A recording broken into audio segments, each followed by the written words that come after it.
그래서 제가 So I was invited to speak on this topic only 10 days ago to present the topic of SMR at the WOF. I was thinking about what to talk about, and I wanted to find the topic that best fits the forum. So I have pulled up a few slides. I think that the topic of SMR is a very broad topic to last for a week. So without going into too much detail, I wanted to focus on the oceans as seen from the nuclear power and also vice versa. So yesterday, I was a panel in one of the sessions, and I said that at the end of nuclear power is a connection to other sectors, whether we create power or heat. We're using nuclear power, we can create many different things. And what we think about at Kerry is what comes next for nuclear power, because so far nuclear power really focused on providing electricity to the people of Korea in a low cost and stable manner.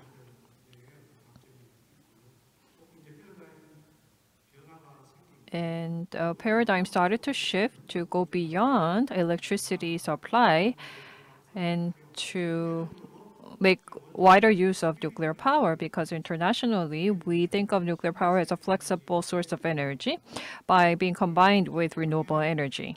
And this spring, IAEA launched the Nuclear Harmonization and Standardization Initiative. And it is all about, whether it's the national level or international organization level, cooperation is required, and this cannot be addressed by a single country. Because as can be seen in the war in Ukraine, energy can be severely disrupted, and how the humankind can survive also links to this topic. So coming to the World Ocean Forum, I thought about IMO's regulation. Compared to 2008 levels, by 2050, carbon emissions by ships should be cut by 70%. And to that end, well, it's all about climate change. The responsibility for climate change lies with the humankind, and so does the solution. And there are other factors linked to climate change, such as carbon neutrality. Then how do we contribute to achieving carbon neutrality? Well, if you see on the left-hand side, this indicates the LNG, renewables, and nuclear power, the life cycle carbon emissions by energy source per kilowatt hour. How much CO2 is emitted by each energy source is what this chart demonstrates. And I took this from IPCC. The data comes from 2018, but anyhow, you can see that the amount of carbon emitted by nuclear power compared to particularly fossil fuels is very low, even lower than that of offshore wind or wind power or PV throughout the life cycle. So to make this a reality, what we need to think about on the ocean front is how to use nuclear power as an energy. And I heard all day yesterday that we need to find an alternative fuel. And to make it happen, we need to find a new energy source. But for the time being, LNG will be used, but CCUS will have to be attached. Not only LNG, but biomethane fuel. As I mentioned shortly yesterday, we will have to use some type of alternative fuel, such as ammonia. Ammonia is also a gas type of fuel that comes from fossil fuels. but ammonia does produce NOx compounds, which must be restrained for the environment. And what about hydrogen? Hydrogen itself is clean, but in the process of producing hydrogen, we need to lower carbon emissions, and that is called the footprint. The energy that goes into producing hydrogen, depending on how clean that energy is, hydrogen can be green or blue or other types. So how do we produce clean hydrogen with minimum CO2 emissions to power our equipment? And nuclear power also thinks about using nuclear power to produce hydrogen. In the Urjin area, we have a plan to build a test bed there, and if successful, we will be able to produce hydrogen at a low cost, because right now hydrogen per kilo is about 6,000, 8,000 won. We need to lower that to 2,000, 3,000 won range. In the U.S., with regard to hydrogen, the production cost has gone down to about $1 level. There's a lot of investment being made and a lot of R&D efforts put in.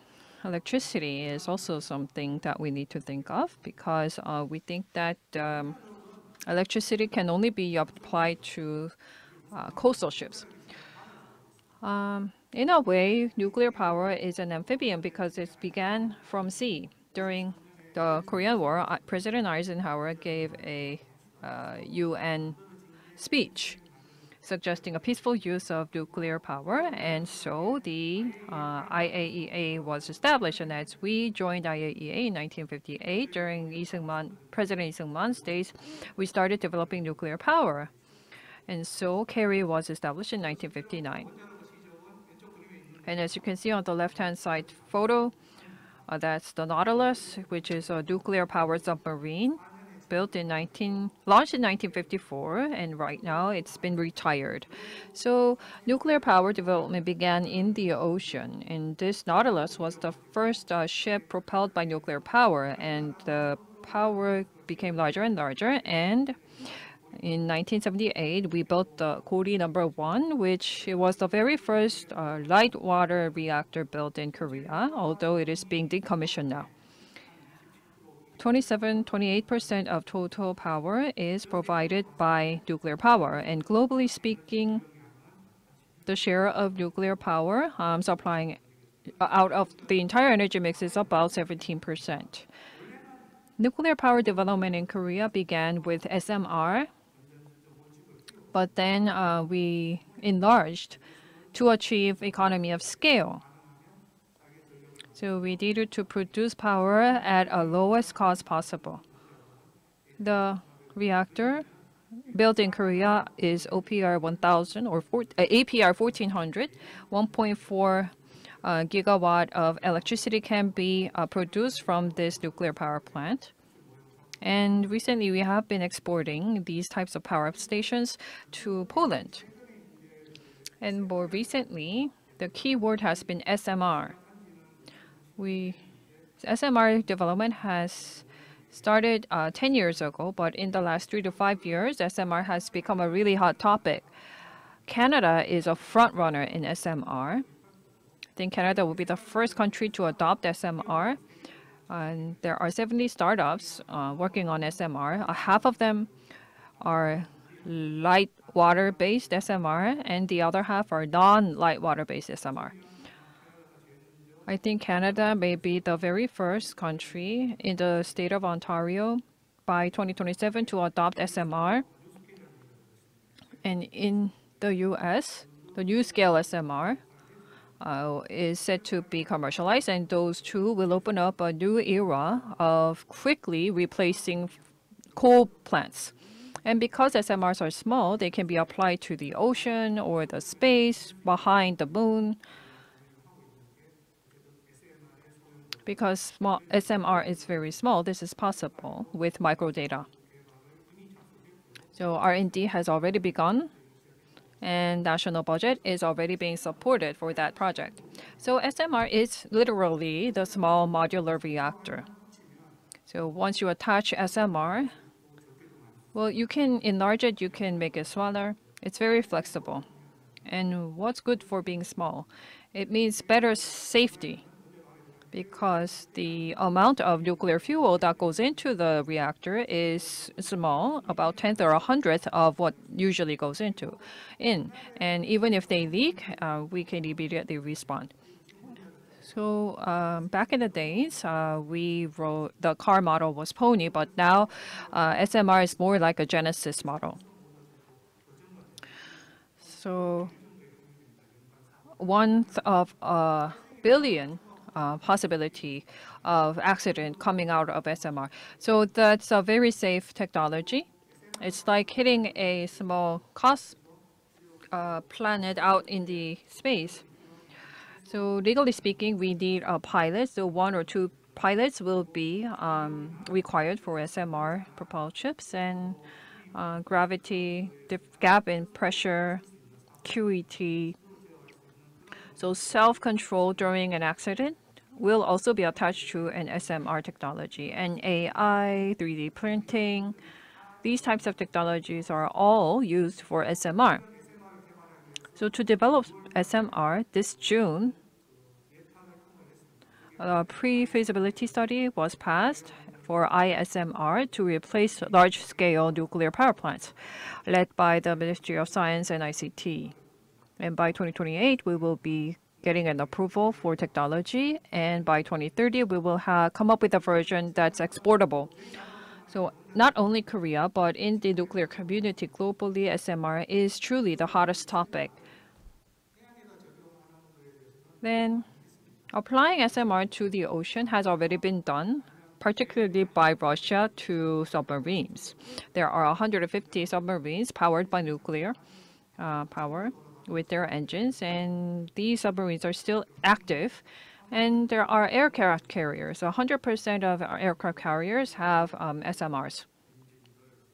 So those engines, US, Russia, large countries have their aircraft carriers powered by new SMRs, and icebreakers, power generating ships. Most of what's on this list are from Russia, and the very first version of SMR is KLT-40S, which was launched in Bering Sea. And on the barge, there was an SMR attached to provide power. And it started commercial operations in 2019. And for the other models, we use the term molten salt reactor, or MSR. This is an innovative technology to predominate the future market. And technological development for MSR has already started. So right now, we target for phase 1 of attaching SMR onto ships. The United States or Denmark, Seaborg Technologies, which is a shipping company, started to develop SMR technology, and they signed an MOU with Samsung Heavy Industries on this technology. And Bill Gates also owns TerraPower, which is another company that's looking into SMR to replace future source of power, as they are safe and reliable and innovative. So to apply nuclear power to the ocean, we need to understand the characteristics of nuclear power. If you look at the trend of energy development, the general direction is towards making energy intensity higher. Nuclear power has one of the highest energy intensity per unit volume. And so if you attach SMR to the ships, because the energy intensity is so high, ships will be able to sail at high speed. And the SMR for ships that are under development at the moment will last longer than the ship. You don't need to replace the fuel up until you scrap the ship. We're thinking about 60 hours, but generally ships have a lifetime of 30 years. And until ships are scrapped, the SMR can continue to power the ship. So it's all about OPEX, building, operating, managing the ship, will be significantly less costly, and you will not have to pay for fuel replacement any longer. But to attach SMR onto a ship, it's all about safety. Safety is most important. And also, in case,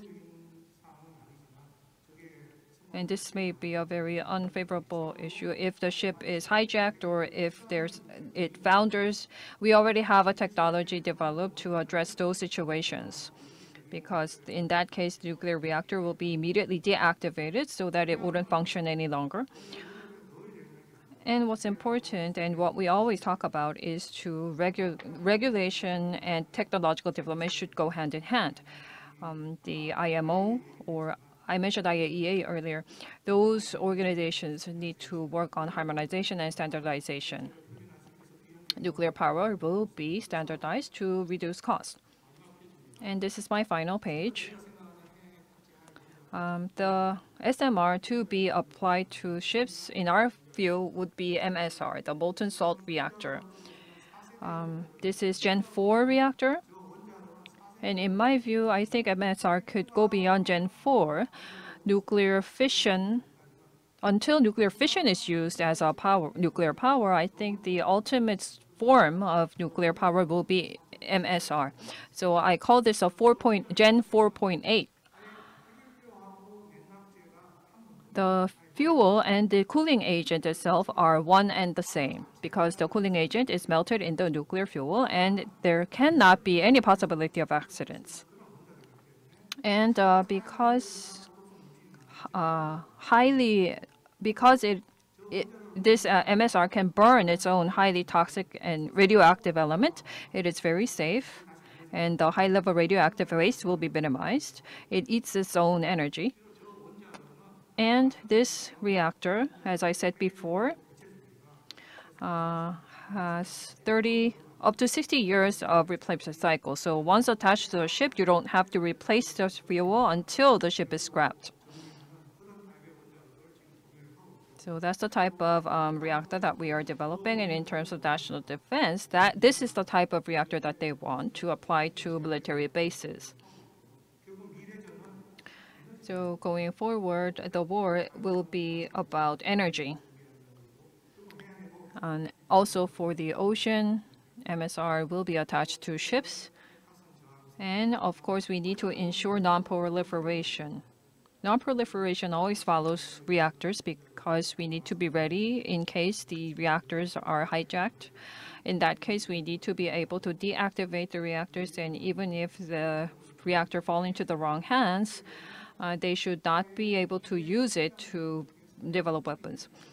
And so MSR can be a great source of future growth rather than just simply supplying electricity, hydrogen, heat, mobility, and electricity can all be produced, and MSR can also burn its own waste. So this is a version 4.8 of reactor. Thank you very much.